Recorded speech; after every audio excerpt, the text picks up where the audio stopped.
Welcome to another episode. And this is a special episode for all you turkey hunters because I've connected with Joe Byers, who was on the show earlier, about a month ago or so.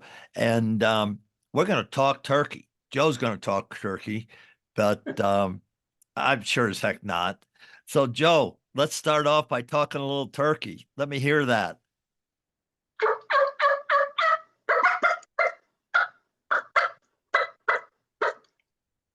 So Joe definitely knows how to talk turkey. Joe, how long have you been hunting turkeys? Oh my goodness. Well, I remember when George Washington and I went out 60 years. 60 years. Actually more than that. Yeah, my father was a passionate turkey hunter. That was the thing he loved to do the most. And when I was old enough to walk and go in the mountains with him, we would go turkey hunting. And my grandfather did the same. He was not very active. So I spent a little more time with him. But yeah, we've been chasing turkeys when there really weren't very many around. I live in Hagerstown, Maryland, and now we're a rural area. But it used to be turkeys were only in the western mountains. There just weren't that many. Now they're all across the state. All 26 counties in Maryland have turkeys, and the ones on the eastern shore now have really blossomed. That happened about 10 or 15 years ago, and they're just lots of birds there now. So yeah, it's fun to do, and there's lots of birds. So do you hunt them with a shotgun, with a Uh, bow? How do you hunt them? yes and yes. All I right. started off, but to give you an idea, at one point in my life, I had gone 12 years without killing a spring turkey.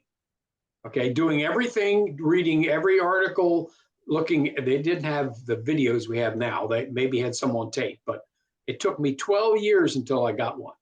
And so anyway, so I really worked hard at it, and some of it is I've gotten better. I've learned a few things, and others is the population has expanded until there are just so many more birds now to hunt. But I hunt with a shotgun. I hunt most, if around here, if I have time, I'll hunt with a crossbow. That's my favorite strategy, and I brought some broadheads, and we can talk about that as well. So Yeah. Well, so 12 years you kind of struck out, then you started hitting it. What was the main thing that allowed you to start taking turkeys on a consistent basis? well, I think just a gradual learning experience. I started using decoys. I was number one, more patient. That's the thing that you have to learn with turkey hunting, is that you have to be patient.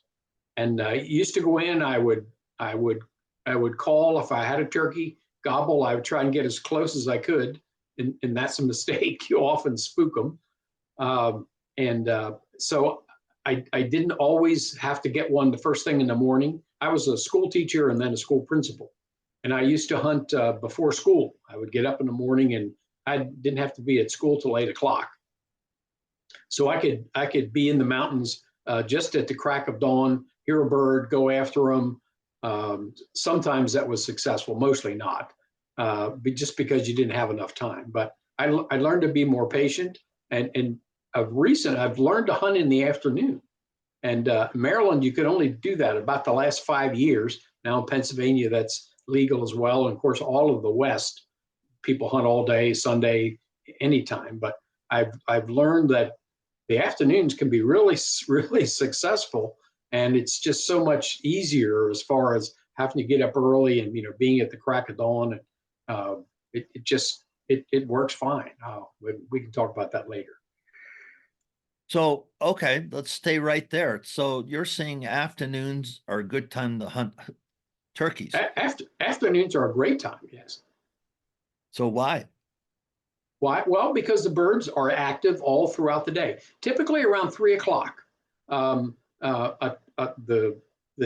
let's see, the calendar for a turkey is they gobble on the roost, they fly down, they try and attract hens to come in, they breed the hens, and then the hens go and either feed, or depending on the season, they go and nest to lay an egg. Uh, uh, and then then they go around and feed and so forth until they have their full clutch laid, and then they'll nest them. But in the meantime, once the gobblers bred all the hens, then they start to walk around looking for more. And usually by the middle of the afternoon, they haven't been with hens for hours, and so they're pretty acceptive of a call. And if you can, the rule is if you can get one to gobble in the afternoon, you can get him to come in.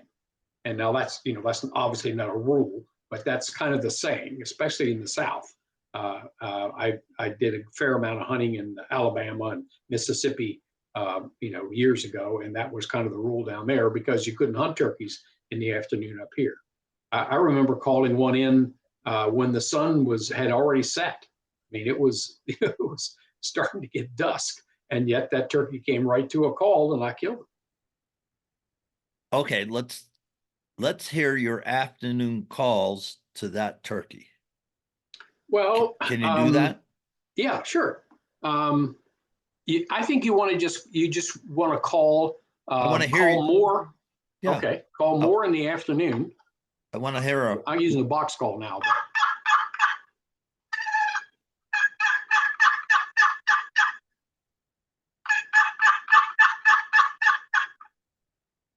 This is an Eddie Salter call, by the way. And sometimes you can gobble if turkeys, to get them fired up. And Eddie Salter showed me how to do this. You can see this is a regular box call. You can do this with any. But if you take the rubber band or double a rubber band on the end, and then turn it around, you can shake it.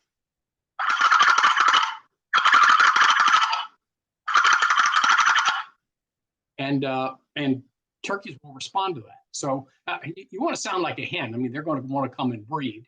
It also helps if you know about where they're going to roost. With the eastern birds, they don't roost in the same trees. If you're hunting in the Midwest or the West, those gobblers often roost in the same tree every day. So if you know where that is, if you get fairly close to that, you know that the turkeys are going to be coming. And if they're coming by anyway, then you can call to them and get them to come in closer. Huh. Okay. I just had you call the afternoon call. What's a morning call where you're calling them when they come off the roost? Not dramatically different. I've hunted with people. I hunted with a fellow from New York one time, and he called and cackled and used very aggressive calling every time. He never changed, and he had good success with that. I've hunted with other people that said that, especially in the morning, you want to call just a little bit. That is, you don't want to just 2 or 3 calls, just.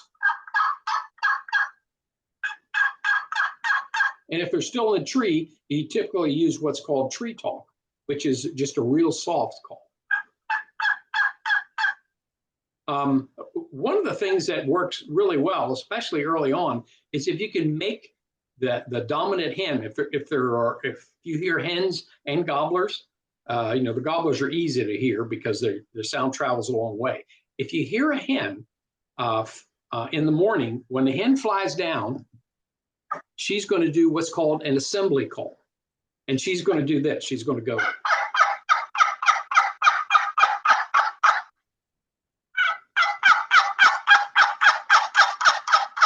It'll be 10 to 12 yelps in a row. Okay? So if you compete with her, she's not going to like that. And she's going to, then you can, let me go to this. That's when you can kind of putt at them.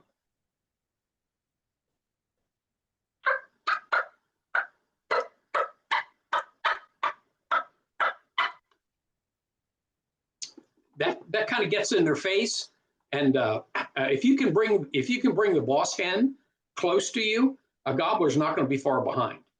And even if you call her in close, and she you don't want to spook her, but if she calms down and walks away, that tom is going to be around. He's not going to be very far from there. So that's a good strategy. The other thing is, what I've learned is that I, especially now with archery, is I get where they want to be. I know of a small farm, And sometime in the morning, almost every turkey there walks across a little opening. They go from one set of woods to another. So I put up a decoy and I call, but I don't call excessively. Mostly I just wait for them. They come and see the decoys. Usually then if I can get them to see the decoys, use a jake and a couple of hens, and then they'll come. And with a crossbow, you have to be very exact in where you shoot. With a shotgun, I kill one every time. But the other thing about the crossbow is that it does, even if I shoot one, if they're with 2 or 3 together, it doesn't make that loud bang. They just hear a noise and they usually run away. But it isn't so terrifying as it could be, so that they know what my blind is and they associate my blind, with a hunter or the big bang. Now, what's your bag limit there in Maryland? In Maryland, you can kill 2 birds, not the same day. You can kill one in the fall, one in the spring, either sex in the fall. We even have a winter turkey season in January of 3 days. And like this year, that's when that terrible cold spell was hitting the country and there was snow.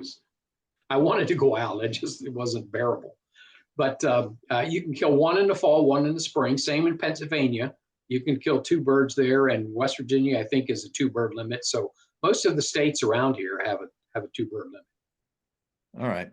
Now, field to plate. Let's talk about field to plate. How do you prepare your turkeys? Well, my dad and I used to just dunk them in boiling water. You cut them below the vent, take the insides out. He would keep the gizzard. I never was into that, but they call it the giblets, the liver and the gizzard. So you take the inside, the entrails out, and then dip the turkey in boiling water, dunk him up and down, and then you can just pick him. You just pick him until you get all the feathers off.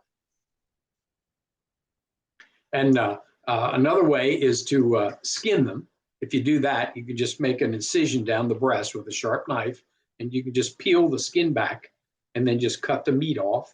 You can do the same thing with the legs, with the thighs. The legs on a turkey are really tough because they walk all the time. There's a lot of movement and muscles and so forth. So I have a friend who likes to make soup out of them because that's about what they're good for. And do you, how you cook them? Do you smoke them? Do you put them on a Traeger? Or no, I would do that if I had one. I don't have a Traeger grill. I typically take the breast, cook a half a breast at a time, and I usually just soak it in Italian salad dressing, and let it in the refrigerator overnight. And then when I barbecue it, sometimes I just use the salad dressing as to keep it moist, and then I just cook it. The trick is not to cook it too much. You use a thermometer. My wife bought me this little digital thermometer. It looks like a penknife, and the point folds out. You turn it on, and it gives you a digital reading. So you want the turkey to be done, but wild turkey is very easily overcooked. If you cooked my mom used to do this. She would cook a wild turkey, usually about a 5 or 6 pound, a hen that we've killed, in the same oven as a large turkey we got from the store. And if she did that, the wild turkey was always overcooked, and it gets really dry that way. So it's really difficult. You have to be very mindful of overcooking, almost like venison. You don't want to eat the turkey medium rare. I don't recommend that, but you want to get it cooked, but not overcooked. And so that's kind of a fine line. And if you use gravy or something like that on it, or barbecue sauce, actually one of my favorites is to just take the breast and grill it, season it on both sides, and then cut it into chunks and put it on a salad like you would a chef salad.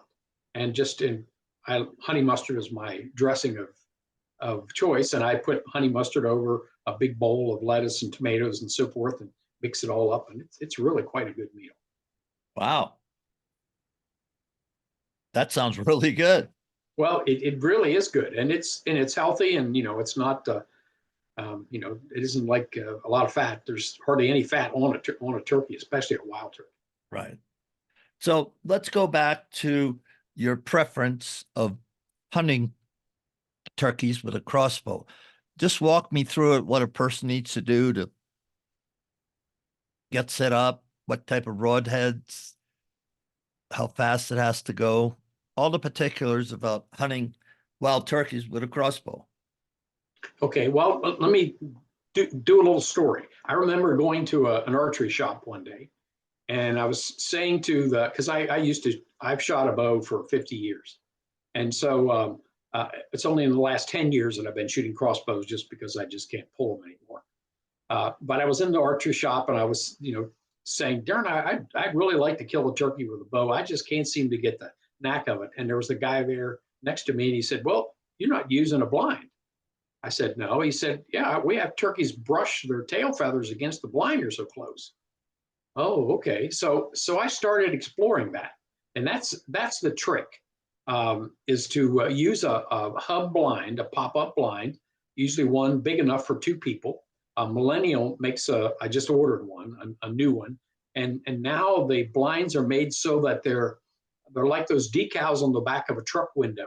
You can see out, but nothing can see in. And so when you sit there, I mean, it depends on how big your shooting lane is. I mean, if a turkey is walking up, I mean, you could, do this, you could pick up and take pictures. You can get your phone out and start snapping pictures. As long as he doesn't walk into that hole that you're shooting in, he can't see inside. So it's very comfortable. So you need a hub. Well, let's back up a minute. First, you want to know where the turkeys are. As I'm saying, that's number one. You need to do some scouting, and it doesn't have to be first thing in the morning. Actually, it's just as effective, maybe more effective, to scout at like from 10 o'clock till 2 o'clock, because that's where gobblers tend to loaf around in certain areas. They breed the hens and then they go on a scout and they start walking around. And so if you know where they're going to pass by or where they're going to go to, that's where you want to put your blind up. So you need a blind, and almost any of the ones that are out there now are good enough. They're all designed. They always have shooting windows and so forth. You need a comfortable chair. You need to be able to sit down, and this would be with either a crossbow or a recurve or a compound, either one. You want to make sure that you can draw the bow. Make sure if you're going to shoot it with a compound, make sure that the height is enough so that you have clearance. I like to use a tripod. Now with the crossbow, you can do that.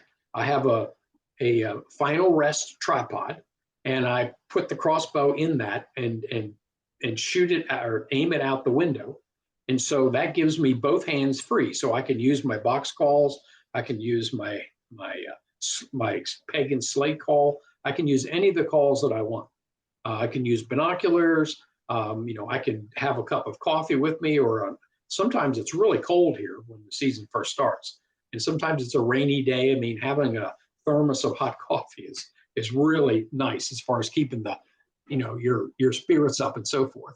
So if you have all of that and you can walk that in, before the turkeys fly down, I would I set my blinds up at least a week ahead, if not 2 weeks ahead of time. And turkeys aren't very smart about blinds. A white-tailed deer will spot a blind in an instant if it's never been there before. Not a turkey. Turkeys will walk right up to it. They just don't seem to have any. They don't have the same sense that a deer does when it comes to their surroundings. As long as they don't see anything moving, they're not spooked by it. So you have the blind. You have your chair to sit in. You have a rest for your crossbow. And soon now your shot's going to probably be 15 yards. So to establish that range, you need some decoys. Mine are downstairs. I didn't bring any with me, but there are lots of kinds of decoys. Typically, you want a jake. That's an immature gobbler with a short beard, and 2 hens. If you set that up at 12 yards in front of you, almost any turkey that sees that is going to come in and fight that jake. Mature toms hate immature toms, and they come in and to beat them up every time. More and more guys are using decoys with real fans. Now, this would be a mature gobbler. It would be have a white head, have maybe a small beard like that, but with a real fan. And the real fan makes a difference. You just simply kill one, get one from the year before. I have one in my freezer down here from last year. I have one in my wood shop that I have from last year. So I have fresh feathers, and it's because the wind blows. They're just so much more realistic if you have a real fan. So you have the turkeys come in. You're going to draw them into a specific area, and you're going to have your bow rested so that making sure that you don't hit the window. I've done that more times than I want to say, but make sure you have enough room, and you want to bring that tom in, and when he's stopped, and they'll come and they'll jump on that jake, and they'll flop him and beat on him and just do everything they can to destroy them. They really hate them. But the trick is to get one standing broadside or directly facing you and still, and then shoot. And a lot of, if you're going to do that, I would recommend, if I can put in a little plug, I'm the editor for bowhunting.net. And I was just running down my list of articles that I'm going to do. And so I'm doing one on decoys, blind strategy, gobbler decoys, do's and don'ts, jake decoys, hen decoys, broadheads for turkeys, turkey targets, turkey hunters inside and out. That is for those that like to hunt outside. You don't have to use a blind. Once you get used to this, you can kill them if you're just sitting against a tree. And then finally, turkey camps, which are a lot of fun in the spring. All the fun you have in a deer camp, you can have in a turkey camp, and for a whole lot less money. I mean, that's a whole video in itself. But to get back to, let's see, we got it, you want to make sure that you know where to aim on a turkey. You need to, if you're going to be serious about this, you really need to do some research. Just do some where to shoot a turkey with an arrow, or any of the bow hunting for turkey episodes of well, you'll see it on my website, but you'll see it all over YouTube and others about where to aim. You basically have the center of the chest where the beard is, kind of the middle of the body from the side, Texas heart shot from the back. Actually, my favorite shot is the wattles that are on the neck. If you hit that with an arrow, turkey's dead right there. I mean, they don't take a step. So that's the best one. And if you do mess up, you get excited and miss, you kill them or you miss them. There's no in between. So anyway, I don't know if you have a clear picture of what I'm expressing here. Now, do you use fixed blade broadheads I or use mechanicals, or okay? tell me about. I have broadhead. used both kinds. This is my favorite broadhead. Okay, and you can see why. It is gigantic. Oh my It's goodness! called the Turkey Tomahawk. Now, these are hard to find. They were made by Rocket, and these broadheads are probably 20 years old. I've had them for a long time, but that's a really good one. You can see just how the size of that thing, because a turkey's kill zone is the size of a baseball. I mean, now think about that. That's a really small kill zone, and you have all these feathers, some of which don't have anything behind them but air. So you really have to take your time and know what you're doing there. Another good one is these are Grim Reapers. These are made specifically for crossbows. For 150 grain, you get a 2.25 inch cut, 3 inches, similar to that. The advantage of these is that they fly so well. They'll shoot just like your target points. Actually, the reason I have this one open is that because I used it, I wanted to practice. I wanted to make sure that, because it was 150 grains, that it wouldn't be a problem. Now, once I shot it into a target, it bent the blades and I can't use it again. But I still have two more. Again, they're oldies but goodies, and they're effective just because they have such a big, huge cutting surface. What about the speed of your crossbow? It did any crossbow or any 50-pound bow is enough. Actually, turkeys can be difficult to penetrate with an arrow. I mean, usually with a crossbow, I almost always shoot through. You get complete penetration, and with a 50 or 60-pound bow, you're going to get the same thing.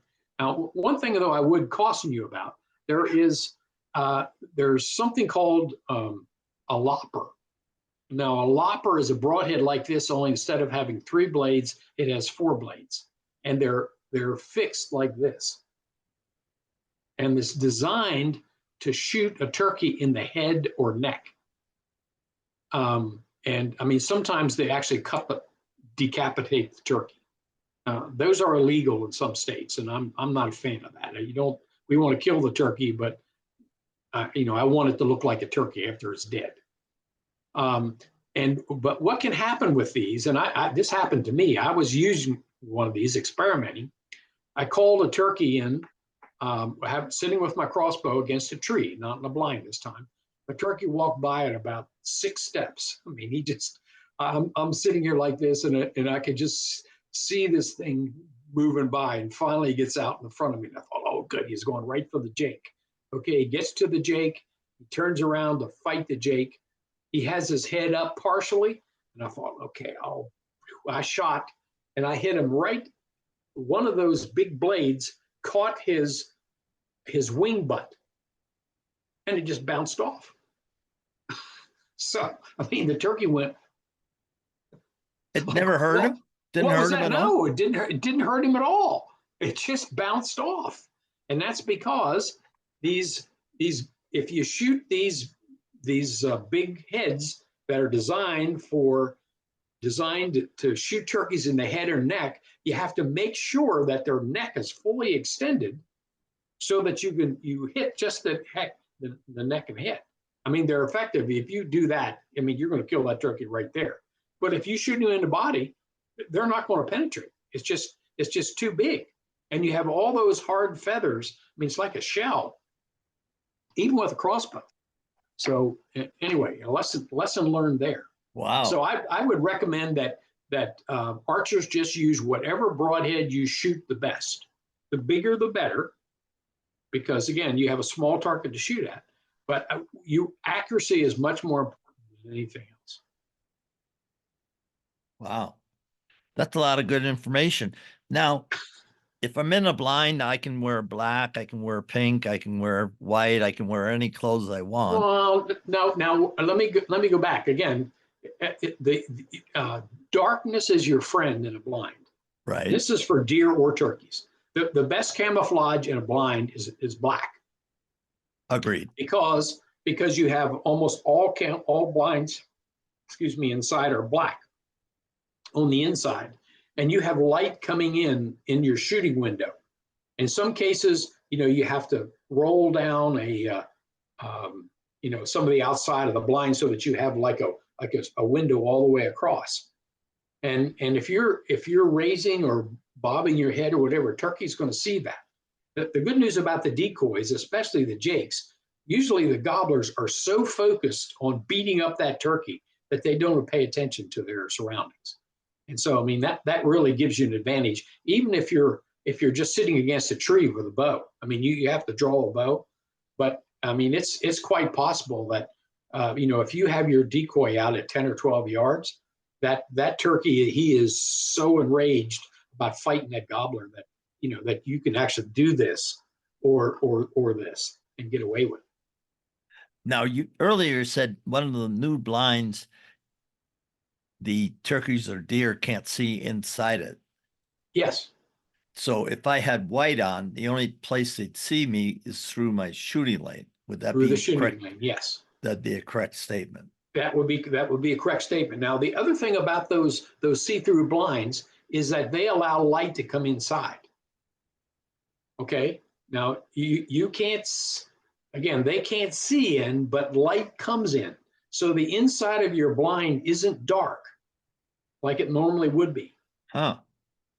Yeah, I learned that the first time I tried one of those, because I got busted. And, you know, I was acting like I usually do in a dark blind. And, you know, turkey saw the motion. I thought, whoa. Yeah, you have to be careful. You don't need a very big, again, the good thing about decoys is that they focus where the turkey is going to go to, so that you don't have to be able to shoot, you know, all the way around. Usually what you have to do is you just have one window, and you want it more horizontal than vertical. Okay, because again, the easiest thing to do with a crossbow or a compound is draw back. Your sight window is up here, your arrow is up here. I mean, your sight is above the arrow, and the arrow can easily hit the bottom of the blind. So that's a rookie mistake, but it's easy to make. Now, can I go in my backyard and pop up my blind and shoot some practice arrows? That would be pretty Absolutely, smart. yeah. You definitely should do that. And to be honest, if you any way possible, if you can get a 3D target to shoot at, because again, you know, with a deer, everyone knows what a deer looks like. You know where the shoulder is. You know that nothing changes on a deer. With a turkey, when their feathers puff up, I mean, almost half of what you see isn't meat, and and even only a fraction of the meat is the kill zone. So it's really, unless you're going to shoot them in the neck, you know, everything else changes, and it's disguised. So that's one of the reasons I like shooting at that red wattle right there. If you can get that turkey, if you pop, you know, they usually stick their head up and hold still for a second. That's when you shoot. All right, give me that sound again. So the turkey's in on the Jake. So that's actually an alarm putt. That means something's wrong, you know, danger. And so what do they do when they do that? A deer would duck and run. A turkey sticks his head up to look around for the danger. And when he does that, he'll stick his head up and maybe start to walk slowly away. And that opens up. The other shot that's really good on a turkey is in the middle of the back. I've killed a couple that way, where they saw the decoy and they were just starting doing that.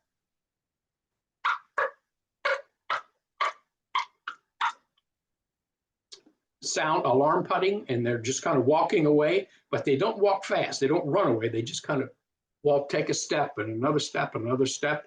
Well, you shoot them right in just line it up with their head. They're dead right there. You break the spine. Don't ruin any meat. And one thing you said earlier, there's a lot of air around that bird. Yeah. Oh yeah. Fluff when he's now, if he's in full strut. See, typically if you're a shotgun hunter, you don't shoot at a turkey in full strut. If he comes in or comes by, you do this. You go.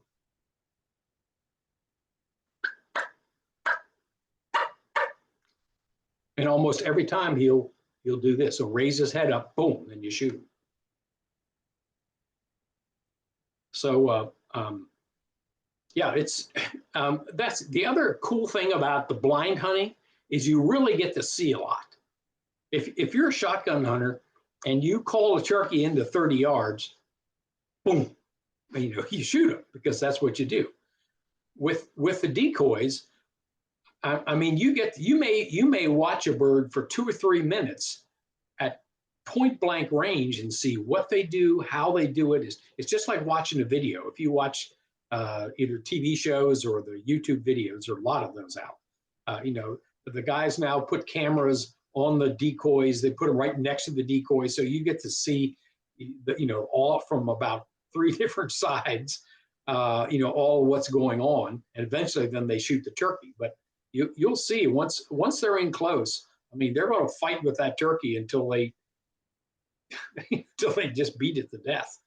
So it's exciting. That is exciting in itself. Okay, what about scent control for turkey hunting? if if turkeys could smell like deer, you'd never kill one.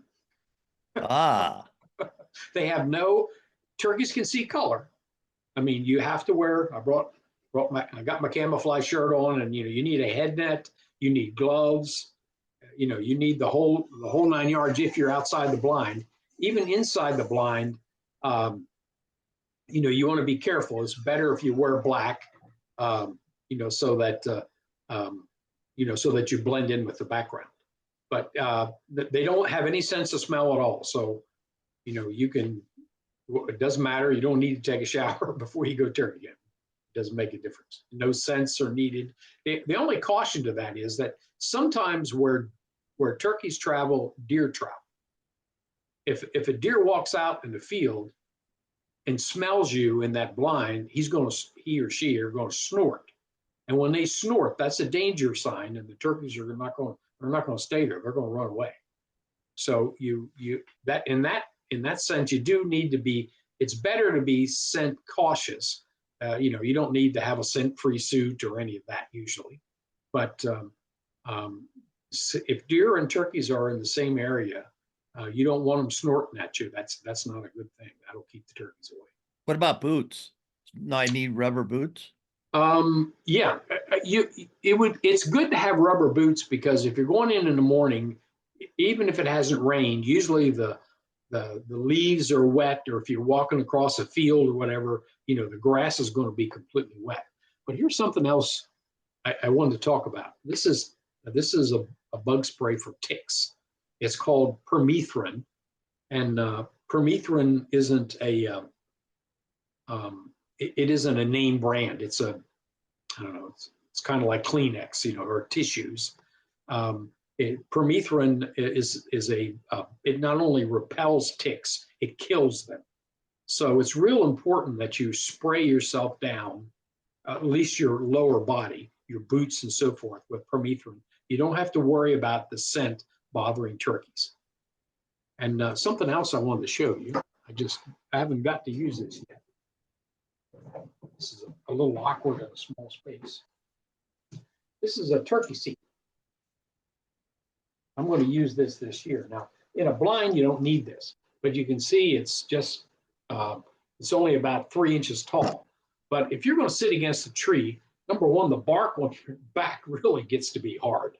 That's uncomfortable. This is soft. It keeps you up off the ground, and it keeps you away from the ticks. So from ticks and spiders and all other kind of creatures that are crawling around, on the forest floor, that just elevates you enough so that you don't have to worry about it. So that's a big deal. That is a big deal. Mm-hmm. Because early bow hunting, September, early October, for the first frost, we have to check ourselves for ticks. Yeah. All the time.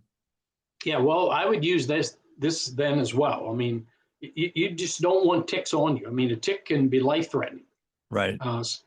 So you don't want that. You want to make sure you spray yourself down, and you just have to be extra careful about the wind direction and where you hunt. And I just did a post today about hunting from the ground. I hunt from the ground a lot. I'm going to use this during deer season, because I find a place, if a big tree or someplace where I'm fairly concealed, I like to grunt and rattle in really thick places. I mean, places where you can't see more than 30 yards. And if you sit in a place like that, deer they're not really, I think, as aware as they are in open areas, because it's so thick. They don't expect to get ambushed. And I've had real good success ambushing deer in places. Now, who makes that chair? Millennium, the same company I was telling you. I ordered it's MILLINNIUM.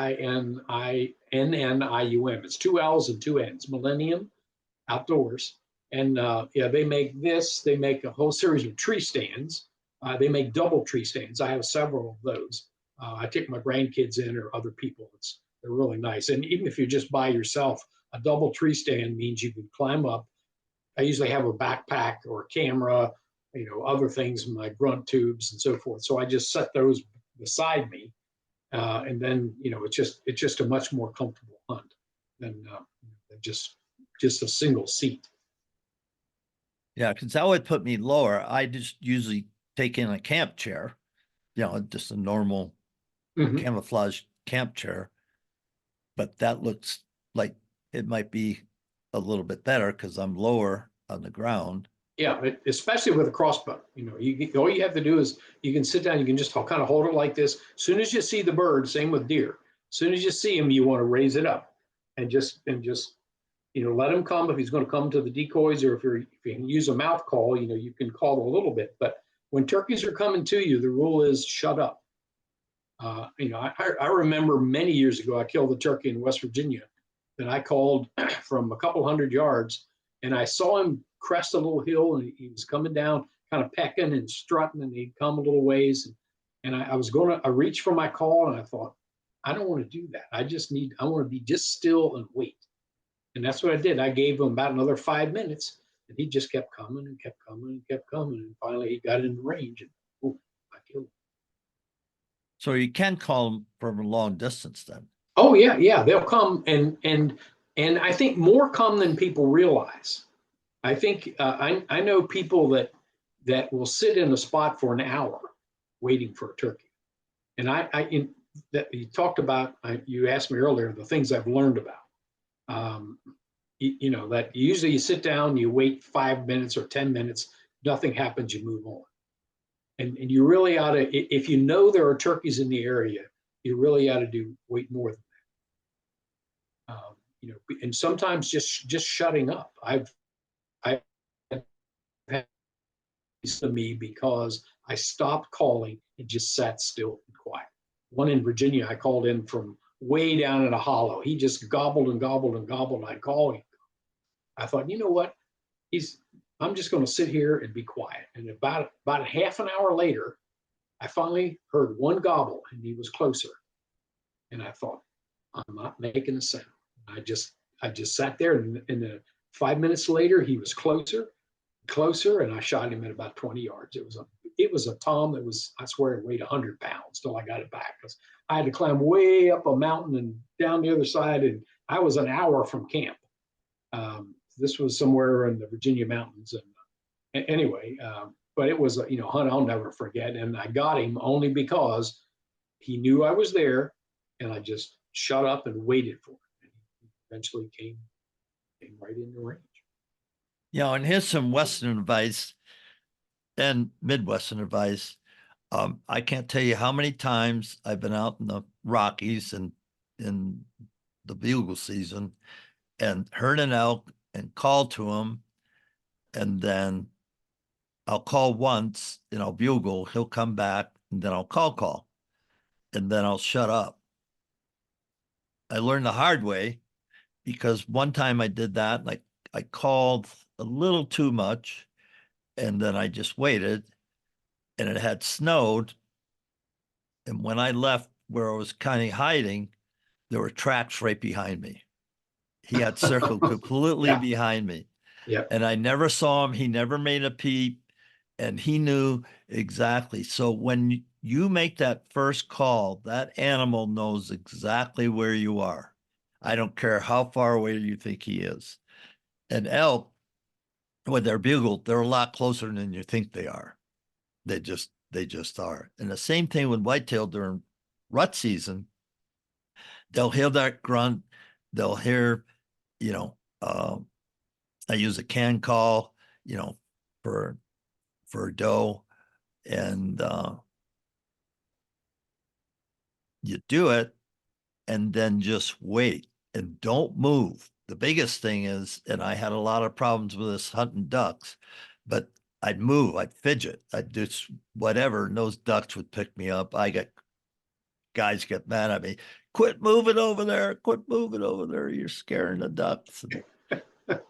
Yeah, turkeys will teach you the definition of still, because you never know. Most people have no concept of how still what it really means until you fool the turkey. Because Right. if you move, you twitch, they're going to see that. Yeah, I even got it more on turkeys is eyebrows. I don't even move my eyebrows. I've been busted so much, folks, so many times. And when I'm deer hunting, hunted this farm for a long time till that my friend died, and always had turkeys come in, always had turkeys come in. And where legal, you could shoot them, but I could never close the deal on them. Deer wasn't a big problem, but the turkeys, they always saw something. And there you go. Yep, they're fun to hunt, that's for sure. Yeah, they are. And hopefully this spring, I've talked to a couple of different guys and asked them to take me out. And we'll just see, because I never got into it. Like I had in other sports, there's so much time. And, in the springtime, I like to fly fish. So, I do that. So there you go. So any last thoughts to our listeners? Well, say have fun out there, be safe. You have to be. It depends where you hunt. I enjoy hunting in the Great Plains. I go to South Dakota almost every year. That's a lot of fun because it's big, wide open country and you get to move around a lot. You don't have to be really still. So that's a big help. But you want to be careful of the safety issues, especially if you're using decoys. I should have mentioned that when I talk about decoys. You want to make sure that you're never putting decoys in a situation where a hunter could come up and mistake a decoy for a real turkey and shoot in your direction. So, I when I put my decoys out, this little narrow field I told you, there's a wall of thorns on the other side that a bulldozer could barely get through. So I know no hunter is going to sneak in there. And so when I put the decoys out, that they're in the right place. Now, I had a hunter, I was with my grandchildren 2 years ago, and a hunter did walk into the field. And if that's the case, don't be coy, just yell. I said, hey, hey, hey, we're over here. We're in this blind. So that, that he knew exactly where I was. You don't want to make a turkey call or do something to get his attention and try and wave him off or whatever. You need to, that's a serious situation. You could be killed. So when you see another hunter come up on your location, you want to be yelling, hey, I'm here. Whatever else you want to say, that's up to you. But at least make sure that he knows you're a human and that you're present. So I'm glad you mentioned that. That's a big one. And if you want to I talk a lot about the crossbow and about turkey hunting. If you want to do that, if you're serious, again, I don't mean to be self-serving, but for well, of course hunting, you are. It's your company. Well, it's bowhunting.net, and if you follow bowhunting.net, we'll have a whole series of blogs on how to do this. And I just try and cover one topic at a time, try and have 5 and 6 pictures for each one, and then just walk through so that I can, what's that old expression?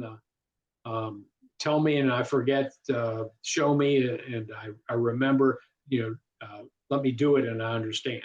That was an old Chinese proverb. So anyway, I can do the first 2 parts of that. You'll actually have to do it yourself, but I can surely show you how, and you'll have lots of images, lots of pictures, lots of how-to stuff. So anyway, I encourage you to check that out. It'll be my material and other material from people that are bow hunting turkeys. Okay, folks, and that's bowhunting.net with Joe Byers. And so check him out, and we'll have him on the show again. Joe and I, are good friends, and I like the content that he has. And you can go, to bowhunting.net and get this information, 24/7. So make use of it, support Joe, and have fun turkey hunting. Okay. You too, Bruce. We'll do this again. Oh, yeah, I hope so. So give us one last call when the Tom's walking away.